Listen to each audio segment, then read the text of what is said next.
que no te falte sabiduría, porque cuando falta la sabiduría, todo el mundo parte para la ignorancia. Los brasileros cuando se pelean, le dice el uno al otro, yo voy a partir para la ignorancia. Quiere decir que ya se le va a ir encima. De modo que el pan es sinónimo de la sabiduría. Es necesario tener sabiduría para vivir, porque si no nos hundimos en la ignorancia, como actualmente está la humanidad sumida en la ignorancia. Las guerras, los crímenes, los robos, los asaltos, las violaciones, todo eso es la ignorancia. Bueno, sigamos estudiando. Mi libro, La cárcel del alma. Hermanos, buenas noches. Continuamos hoy con el análisis y la lectura del libro del maestro Tiago, hoy 7 de julio de 2009. El día martes 30 de junio del mencionado año se llevó a cabo la conferencia acostumbrada de todos los días martes y al presente nos encontramos en el capítulo 9 del referido libro.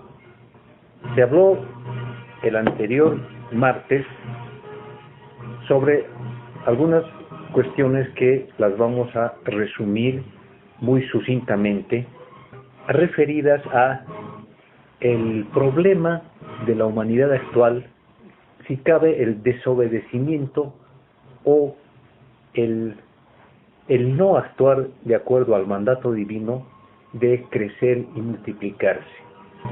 La humanidad actual, de la cual somos todos componentes, nos hemos dedicado solamente a la multiplicación y muy poco o casi nada hemos tomado en cuenta el de crecer espiritualmente, cuál es el mandato divino que conlleva el desarrollo de las facultades íntimas del ser que están dentro de todos nosotros.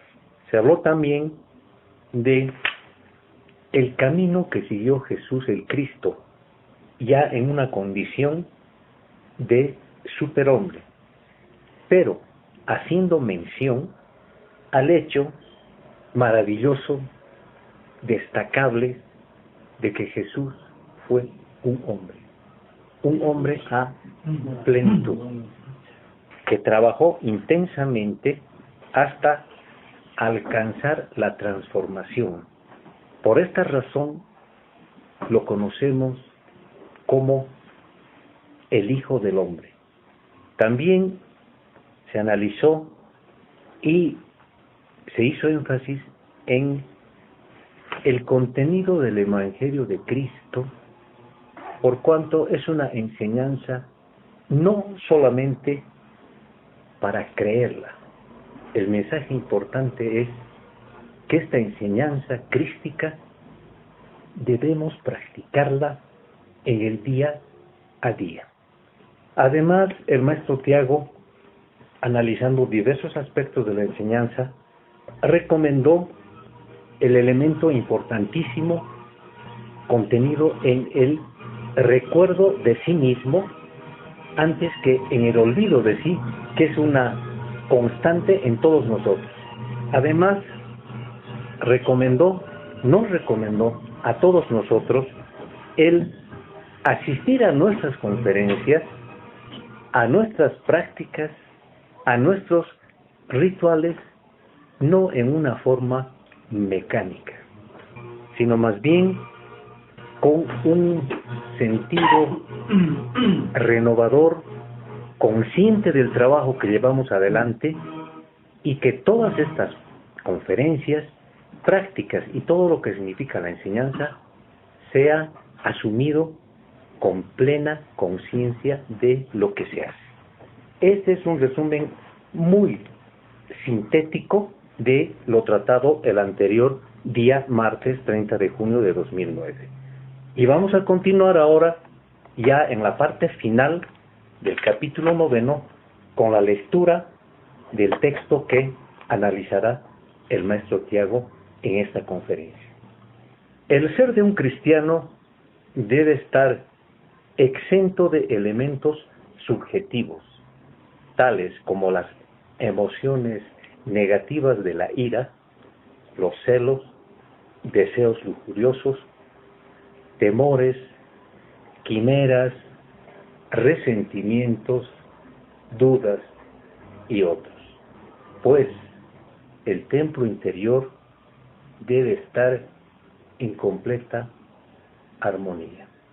Las funciones psíquicas de un verdadero cristiano deben estar bajo el permanente control de una conciencia y una voluntad plenas.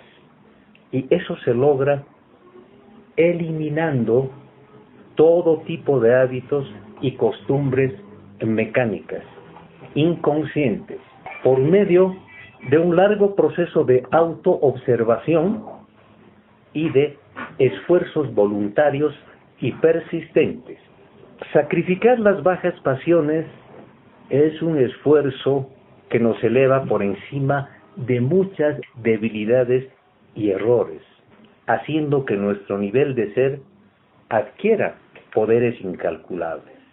La eliminación de cualquier hábito, por pequeño que sea, hace surgir gran cantidad de voluntad y de conciencia que está sin actualizar debido a la falta de atención y de valoración que le damos. Valorar intelectualmente significa darle suma importancia a algo y tener siempre presente en nuestros intereses, ya que constituye un valor esencial para nuestra vida. El diario vivir, nuestro diario acontecer, debe convertirse en una metodología de cambios permanentes en nuestro comportamiento mental y emocional. La mente y la emoción son las facultades que inciden constantemente en las actitudes que manifestamos hacia los demás y hacia nosotros mismos, de modo que necesitamos revisar constantemente la calidad de lo que pensamos y lo que sentimos en el campo de la vida sentimental, con el propósito de concretar relaciones conscientes y justas, en las cuales no existan torpezas ni desatinos en nuestras acciones. El actuar permanentemente mediante estas reglas de la convivencia nos permite el desarrollo de un ser equilibrado, en el que no actúan los elementos indeseables de la egolatría. El crecimiento de la conciencia debe convertirse en el principal objetivo de nuestros esfuerzos. Estos esfuerzos son como un capital de inversión, con el cual podemos ir adquiriendo las facultades superlativas del ser, tales como la calma y la serenidad, con las que podemos generar actitudes creadoras. La falta de estas dos facultades nos acarrea siempre graves circunstancias dolorosas en el relacionamiento con nuestros semejantes. Los trances de la vida externa e interna deben desarrollarse mediante un estado psicológico de constante alerta, con la finalidad de que la mecanicidad de la mente y de la emoción no pueda interrumpir el funcionalismo de la conciencia, que es el factor que origina los mejores resultados existenciales. Para crecer como individuos conscientes y normales en medio de la multitud de aconteceres que rodean a todos los momentos de la existencia, se hace indispensable que se cristalice dentro de nosotros mismos un comando o centro de gravedad desde él que todas las partes que constituyen la humana estructura sean controladas y dirigidas hacia el objetivo de una unificación y armonización de todas las partes. La estabilización y establecimiento de un ser permanente, inmutable, es el objetivo mayor de todo el trabajo que debemos realizar constantemente en el campo psicológico y espiritual de nuestra vida. Alcanzar ese objetivo significa, de hecho y por derecho, la más grande, la más portentosa realización del ser humano. Esto significaría la desaparición definitiva del bípedo racional de nosotros como seres humanos y la obtención de los más altos niveles de crecimiento de que hablan, que mencionan las Sagradas Escrituras. La cuestión principal de la vida es que nosotros no nacemos como estructuras realizadas. No venimos a la vida convertidos en hombres y mujeres. Venimos a la vida solo en un estado embrionario. Somos embriones, no somos seres autoconscientes. Somos apenas embriones. Somos como las crisálidas. De modo que a partir de esa situación debemos realizar todo. Debemos cristalizar en nosotros las facultades de una verdadera criatura humana. Así como estamos, no pasamos de ser más que bípedos racionales. Podemos raciocinar al respecto de miles y miles de cosas, pero eso no significa que estemos interiormente libres de la confusión, libres del error, libres de la ignorancia. De modo que este conocimiento propone que el ser humano comience a eliminar todo lo que tiene de inútil en sus procesos de pensar y de sentir, de actuar, de ingerir, de copular. Por eso es necesario tener un conocimiento de lo que somos, de cómo somos, de la clase de personas que somos, porque normalmente imaginamos que somos alguien, que somos un hombre, que somos una mujer, que sabemos vivir, que tenemos conciencia de vivir, que tenemos voluntad y esas cosas. Los seres humanos ni tienen conciencia ni tienen voluntad. Y como no tienen estos dos factores superlativos, entonces están sujetos a los aconteceres, a lo que venga, a lo que nos acontezca. Y eso no solo acontece en el nivel de los pobres, también en el nivel de los ricos acontece lo mismo. Los ricos no saben manejar la riqueza. Y como tienen el ego bien desarrollado, entonces todo lo hacen a través de la egolatría, a través del amor puramente mecánico hacia las cosas materiales, externas. De modo que el conocimiento esotérico transmitido por muchísimos maestros de la humanidad se fundamenta básicamente en un cambio, en una transformación, y esa transformación podemos realizarla trabajando intensamente con nuestros propios defectos psicológicos.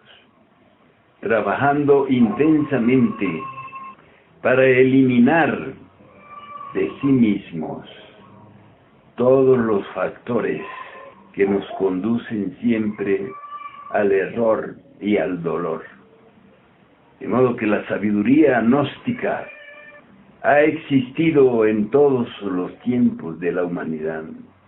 Siempre existieron los maestros que fueron transmitiendo en forma escrita y oral todo lo que los seres humanos necesitan para convertirse en seres superiores, en seres limpios de toda maldad, limpios de todo sueño, de toda fantasía, porque la vida en realidad no es más que sueño y fantasía. De modo que para salirnos de ese nivel necesitamos despertar una conciencia personal de lo que somos y de lo que podemos ser. De lo que somos y de lo que podemos ser.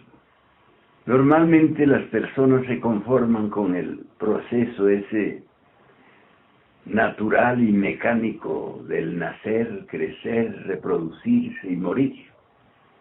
Ni siquiera saben qué es lo que pasa después de la muerte. Las religiones subjetivas que existen le han enseñado a los seres humanos cosas muy equivocadas.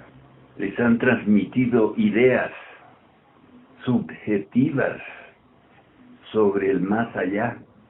Y es por eso que las personas viven y crecen y mueren con esa idea de que cuando termina la vida se van al cielo, se van a la diestra del Señor.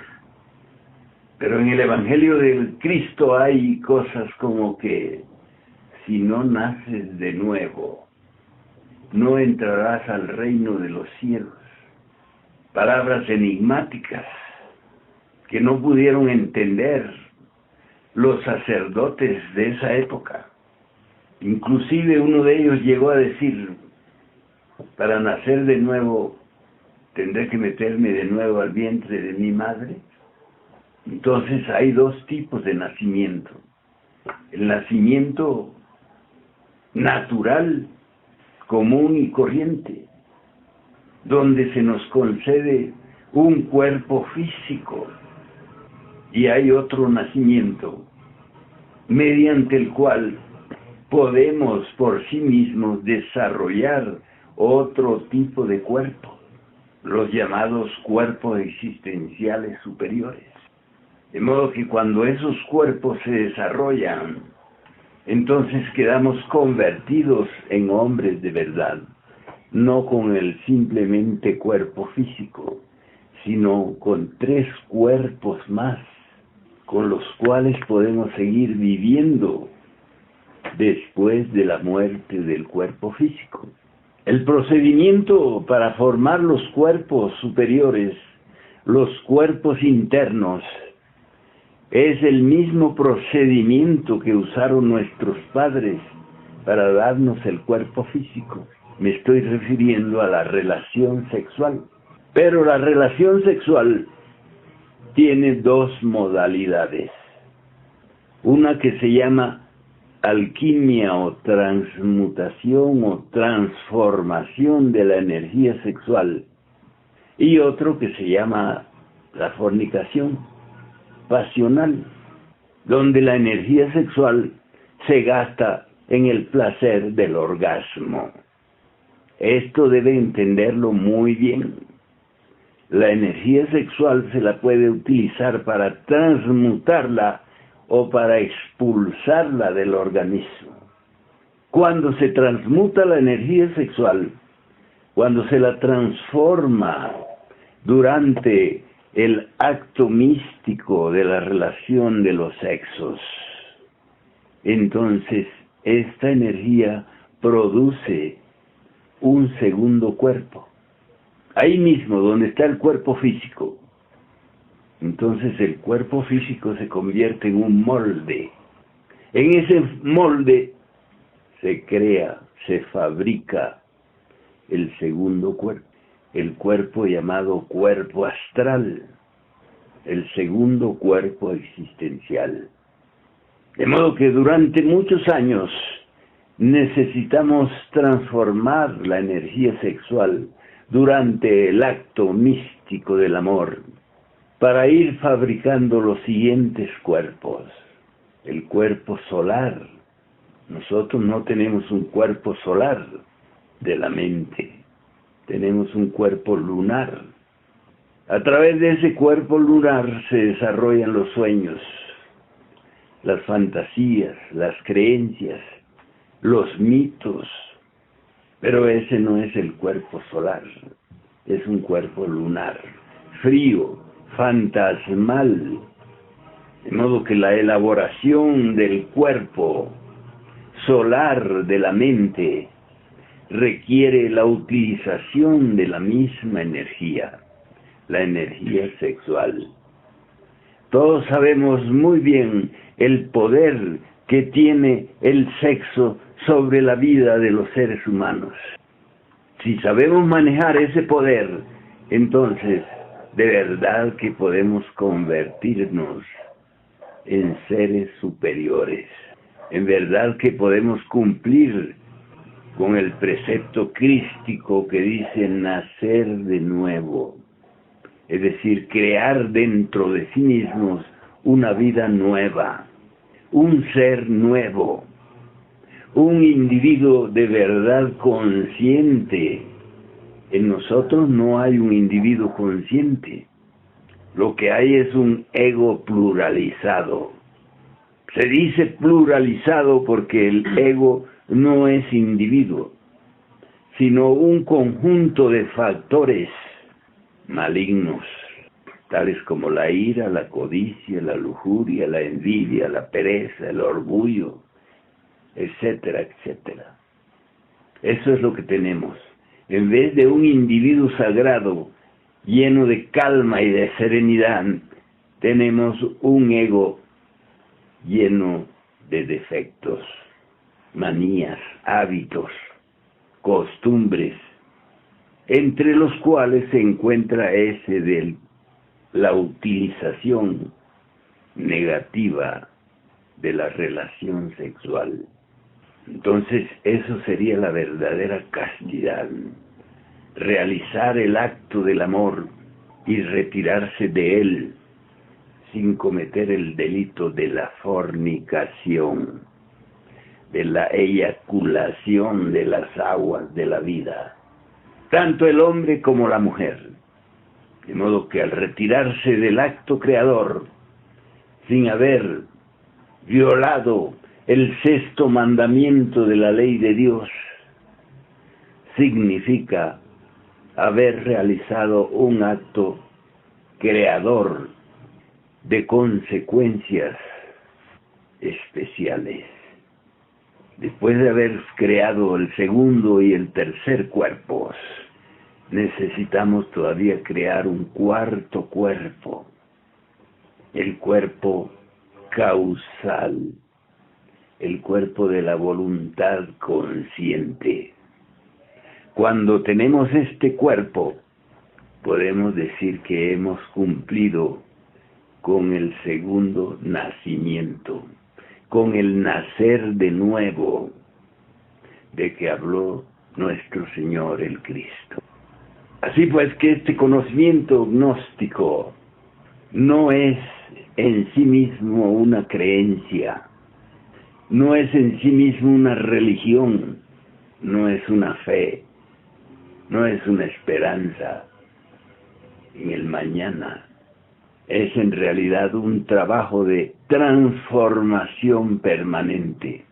Es un trabajo de cambios. Repito, en el nivel intelectual, en el nivel emocional, en el nivel motriz, instintivo y sexual. Solo cambiando esas funciones, solo transformando esas funciones íntimas, podemos convertirnos en otra clase de personas. Porque así como estamos llenos de tantas pasiones, llenos de tantos deseos, temores, preocupaciones, angustias, temores. En esas condiciones no podemos alcanzar el reino de los cielos. Es decir, no podemos viajar hacia las dimensiones superiores del espacio. Estaremos siempre clavados aquí en el mundo tridimensional, en el mundo físico, y eso es realmente triste, doloroso. Mucho se habla de la felicidad. Unos piensan que la felicidad depende de algún factor externo, como el dinero, por ejemplo. Los que no tienen dinero piensan que los que tienen dinero son felices, pero eso no es verdad. Para ser feliz hay que estar libres de toda esclavitud psicológica.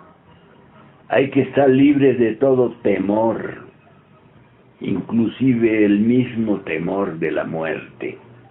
El miedo a la muerte es algo muy arraigado en la psiquis de los seres humanos. ¿Por qué? Porque piensan que la muerte es el fin de todo.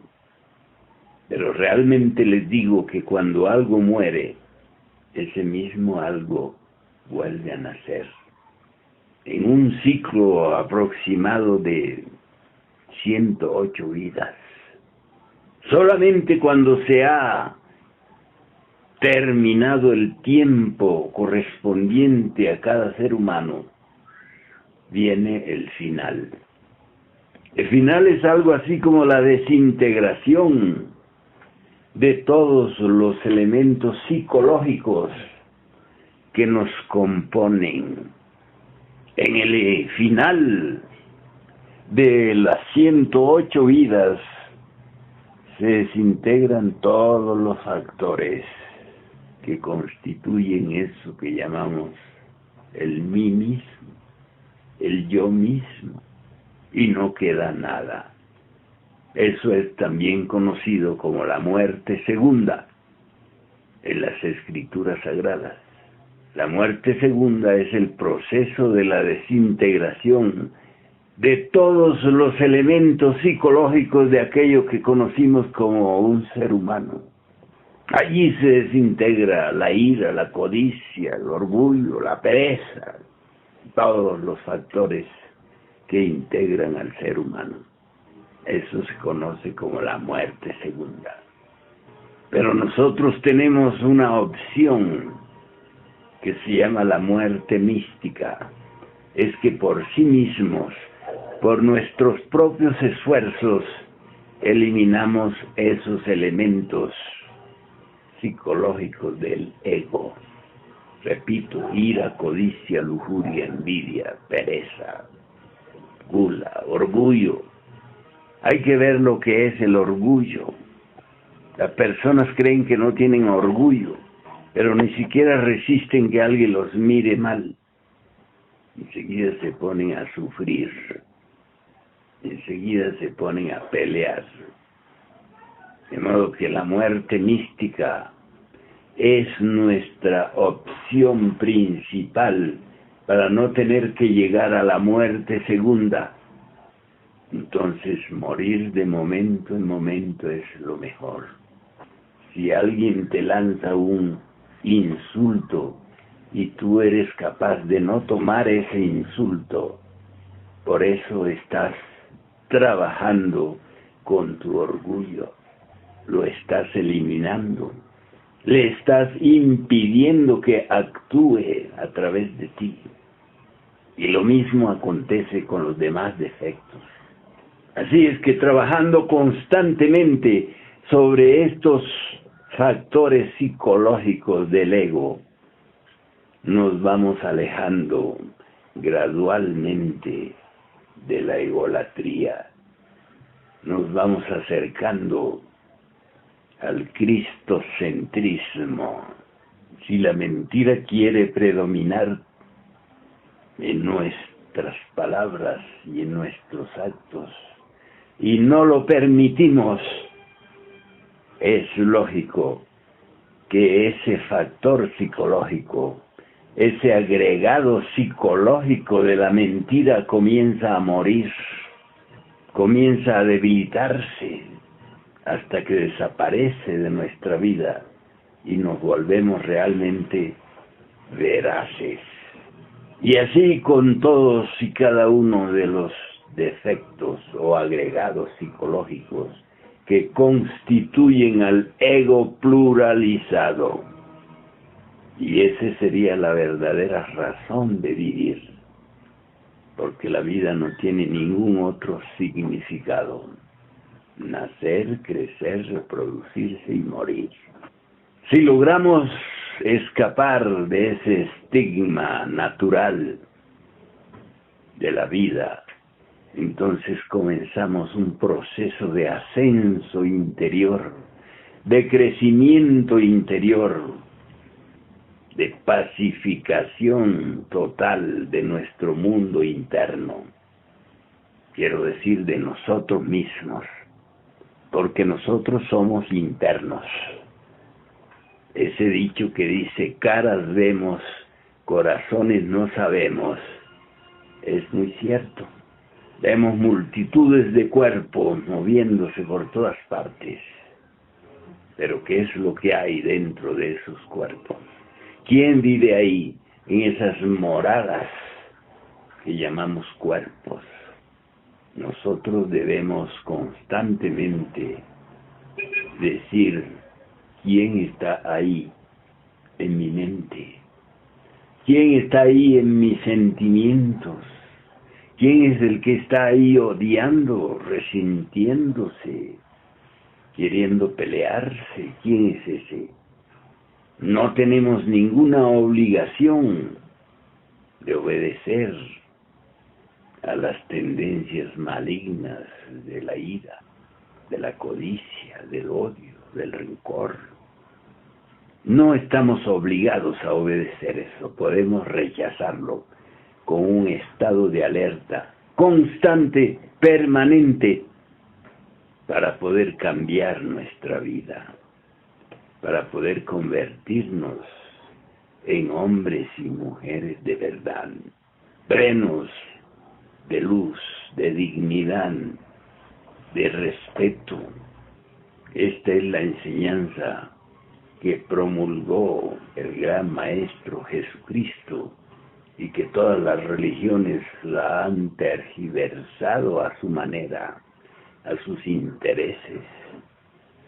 Pero nosotros, los gnósticos, estamos en la obligación de esclarecer todo esto para que aquellos que andan en busca de una manera nueva de ser puedan transformarse. Si quieren que esclarezcamos más al respecto, pueden ustedes hacer sus preguntas. Maestro, ¿qué quiere decir el Maestro Jesús cuando dice, dad al César lo que es del César y a Dios lo que es de Dios? Eso es algo como dale a la vida lo que le corresponde a la vida y guárdate en tu interior de no caer en tentación. Maestro, ¿la autoestima es un medio para hacer crecer la egolatría o es un medio que me puede ayudar más bien para poder superarme? En la psicología profana común y corriente, la tal autoestima se refiere al orgullo personal. Tu orgullo no debe de caer por nada. Nadie debe superarte. Nadie debe estar por encima de ti. Tu autoestima te obliga a que estés siempre a la iniciativa. Pero la verdadera autoestima es cuando uno sabe quién es, por qué está aquí, para dónde va, de dónde ha venido. Esa es la verdadera autoestima. Cuando no te conformas con tu mente mecánica, cuando no te conformas con tus rencores y tus resentimientos, Esa es la verdadera autoestima. Otra pregunta que quieran hacer. No tengan temor de equivocarse. Si se equivocan, aprenden. El que tiene miedo de equivocarse no aprende. Se retrae, se encierra en sí mismo porque tiene temor de equivocarse. Maestro, con la psicología que nos enseña el maestro Samael, del despertar de la conciencia, la otra psicología que se enseña en universidades, no serviría, que cuando uno le dicen no tienes que ir al psicólogo, ¿a qué es lo que le manda? La psicología común y corriente te enseña que si tú tienes ganas de enojarte, te enojes y rompas todo lo que hay en la casa, para que así sacies tu berrinche. No te enseñan cómo eliminar el berrinche, sino a cómo saciarlo.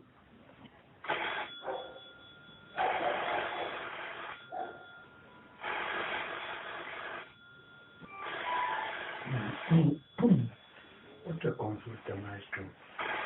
Conozco a una mamá joven que ha tenido su hijita y a sus 2 años la criatura ha resultado paralítica y hasta ahora, que ya creo cerca de 7 años, sigue en ese estado. ¿Qué es lo que ha pasado con esa criatura?